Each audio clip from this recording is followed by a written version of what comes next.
What's up, guys? Welcome back. I figured I'd make a quick little video, hopefully this time, and share a few items I've picked up. Obviously, by the title of the video, it says that I'm getting a new rifle, and that rifle should be here. I'm guessing I should be able to pick it up between 2 to 3 days from now. It's supposed to get here in town where I live, let's see, tomorrow Thursday, and then I'm going to give my FFL a day or two to process it. But anyway, the point is, hopefully within 2 to 3 days, this rifle should be in my possession, and I'm sure most of you who know guns obviously already know what it is based on what I have here before you. But I just kind of wanted to show a few things because I've been chomping at the bit. I've been totally jonesing for this rifle. Honest to God, I only decided that I wanted to get this rifle about a month ago when I was last down in Camden for a fighting pistol class, talking to Don Numbers, the MF armor for tactical response, and a few other dudes. I kind of decided, you know, I have 3 AKMs, 3 AK-47, type rifles. One of them doesn't get shot a lot, so I decided to sell that to a very good friend of mine. And I kept the short-barreled Draco, and I kept the Wasser that I have, set up for the end of the world, or whatever you want to call it.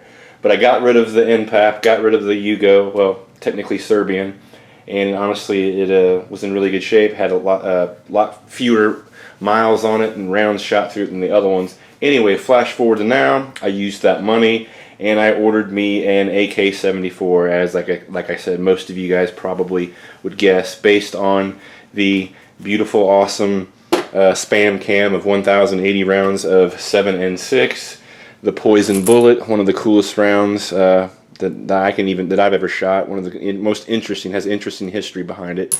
But yeah, based on that and all the magazines you see before you. So I just kind of wanted to go over it briefly, show you a little bit of stuff. Like I said, I haven't got the rifle yet. I'm just so damn excited that I kind of wanted to share a little bit of experience with you because I'm really, really happy to get this.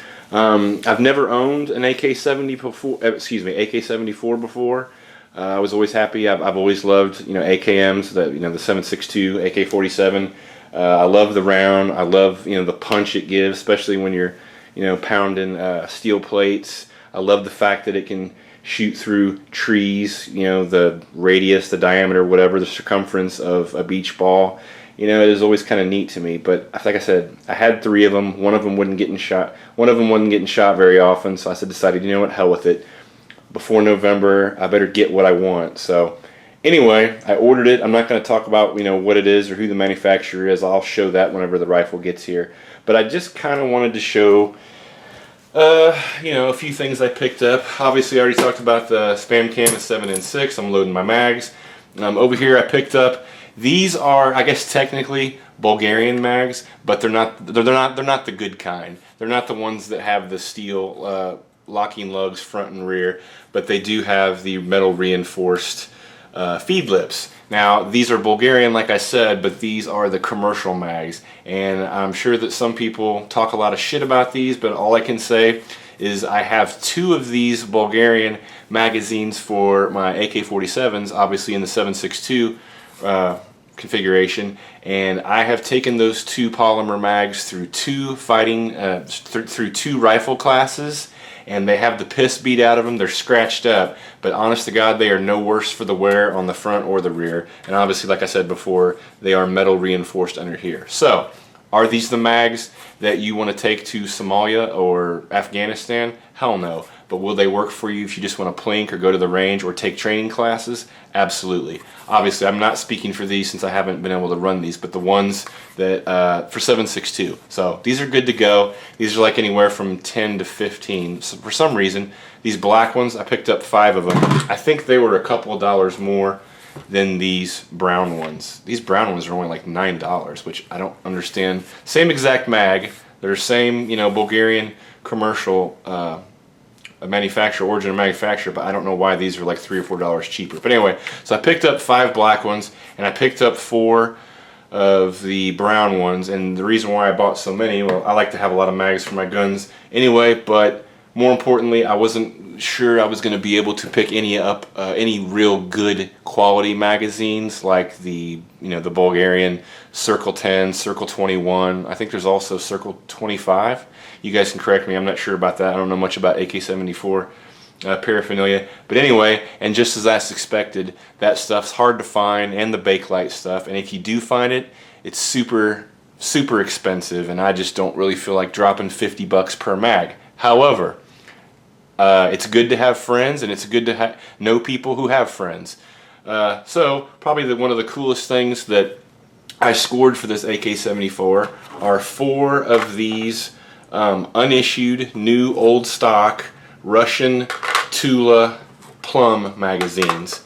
And hopefully, I'm sure the camera will not do it justice, but if you can see the light glinting off it, they literally have 0 wear marks, 0 scratches. They were in the original plastic.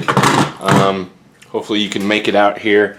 You can see the Tula star there. And hopefully some of you dudes might be able to tell me what this means. This one says 24 on it, and each of them have a different number on the left side of the mag, opposite side of the Russian Tula star.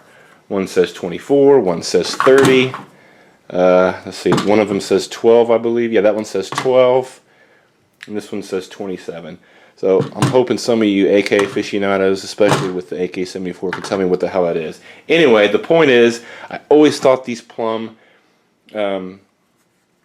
Russian mags were pimp. I thought they were badass. Most AK-74 magazines, like the good ones, the Bulgarians and the Russian ones, most of them are either black or brown or tan. Obviously the really nice ones. I love the Bakelite. I always love the Bakelite.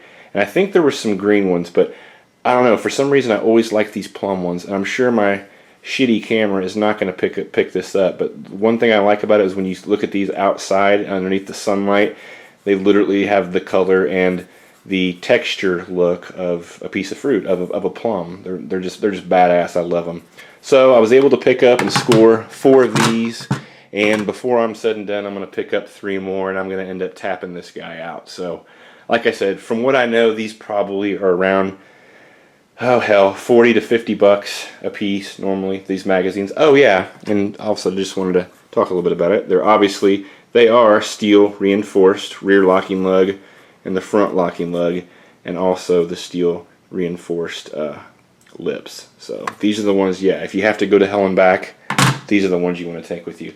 Alright guys, so I'm going to get out of here. Last thing I wanted to show you was this particular AK-74 rifle I'm buying has the standard like Bulgarian muzzle brake. It's really kind of long, it's kind of heavy, and it has like the 2 side chambers that open up, which I think they look cool and I understand it, but to me having a muzzle brake on an AK-74 is kind of ridiculous because they literally have, I think, about half the recoil of an AR-15, which is ridiculous. So realizing that, I picked up this Manticore Arms, I believe it's called a Night Shroud, and that is a flash hider, because on a rifle that recoils less than an AR-15, I don't need a muzzle brake. I want a flash hider. Besides that, this is half the length, and I believe it's 3 ounces lighter, and I've never been a real big fan of the long, heavy, extended muzzle devices on rifles, especially AKs, because they're already front heavy. So that's pretty much the video. I just wanted to show you some cool shit that I got for it, and I can't wait to get it. Hopefully within a couple of days I'll show you what it's about, and then eventually I'll do a shooting vid, because this is going to be one of the 2 rifles that I'm going to be taking to Camden with me next month for a fighting rifle class. So hopefully see you guys in a day or 2, and y'all be good.